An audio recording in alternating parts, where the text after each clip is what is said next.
नदिया किनारे ठूठी पाकड़ी हहर हहर करे हहर हहर करे।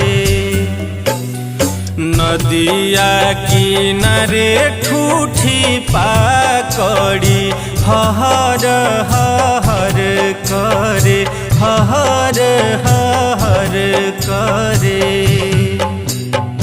ताही तरे खाड़ हो अजित बरुआ बाबा से अरज करे पापा से अरज करे।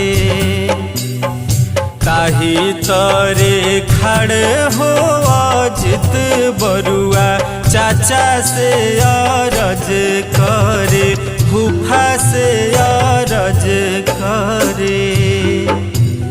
नदिया किनारे ठूठी पाकड़ी हहर हहर करे हहर हहर करे। भेजना कवन पापा हो नाव ताही चढ़ी बरुआ है। भेजना कवन चाचा हो नाव ताही चढ़ी बरुआ है।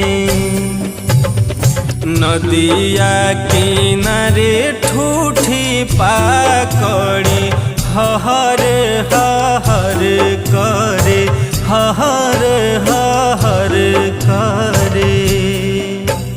नदिया किनारे ठूठी पाकड़ी हहर हहर करे हहर हहर करे।